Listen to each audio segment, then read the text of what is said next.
যে ব্যাকগ্রাউন্ড স্কোরটা শুনলাম, যে বিজিএমটা শুনলাম ভাই, এটা যদি প্রিন্সের আইটেম সঙের ব্যাকগ্রাউন্ড স্কোর হয়ে থাকে, খেলা পুরো জমে উঠবে। প্রিন্সের আইটেম সংটা ব্যাপক হতে চলেছে, ব্যাপক। আর এই আস্থা আমরা রাখছি কারণ গানটা ব্যাপক, গানের কথা, গানের সুর দারুণ না হলে লিজেন্ড, লিজেন্ড, বাংলাদেশের লিজেন্ড সিঙ্গার রুনা লায়লাজি এই গানটা গাইতেন না। কোথা থেকে শুনলাম আইটেম নাম্বারের ব্যাকগ্রাউন্ড স্কোর? দেখো, আইটেম নাম্বারের ব্যাকগ্রাউন্ড স্কোর এটা 100% শিওর আমি বলতে পারবো না, তবে আমি মনে হচ্ছে 95% শিওর। কারণ এরকম একটা আপডেট আমাদের কাছে এসে গেছে, প্রত্যেকের সামনে এসে গেছে, এই বিষয়টা নিয়ে কথা বলবো।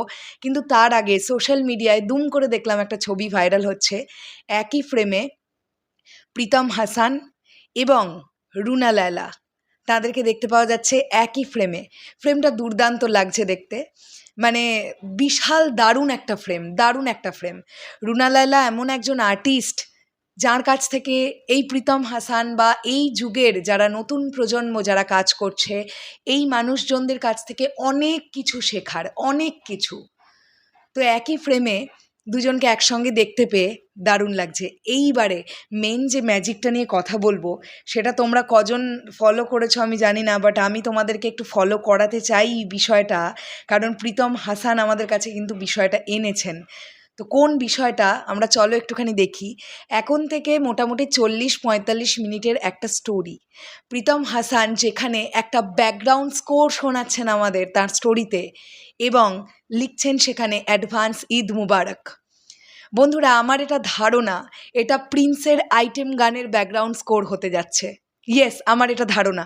চলো আমরা শুনি একটুখানি ব্যাকগ্রাউন্ড স্কোরটা, যেটা প্রীতম হাসান পোস্ট করেছেন।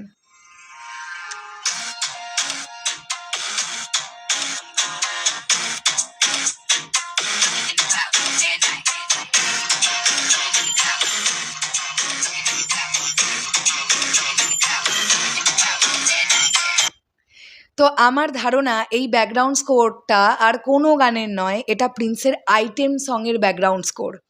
এবং প্রীতম হাসান এইভাবেই সুন্দর করে একটি স্টোরি দিয়ে দর্শকের মধ্যে উন্মাদনা বা এক্সাইটমেন্টটা আরও বাড়িয়ে দেওয়ার চেষ্টা করলেন।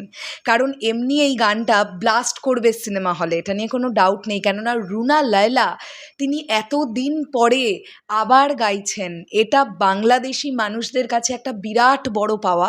এবং সমগ্র বিশ্ব জুড়ে রুনা লায়লাজির গানের যারা যারা ফ্যান আছে তাদের প্রত্যেকের কাছে এটা অত্যন্ত আনন্দের একটা ব্যাপার। সো আমার ধারণা যে এটা কিন্তু প্রিন্সের আইটেম নাম্বারের ব্যাকগ্রাউন্ড স্কোর, আমি যদি ভুল না হই। এবার আমি ঠিক নাকি ভুল সেটা তো আইটেম নাম্বারটা এলেই আমরা বুঝতে পারবো। চলো আমি শেষ করলাম ভিডিওটা। তোমাদের কি বক্তব্য এই বিষয়টাকে নিয়ে অবশ্যই কমেন্ট সেকশনে জানিও। তাহলে এখনের জন্যে টাটা।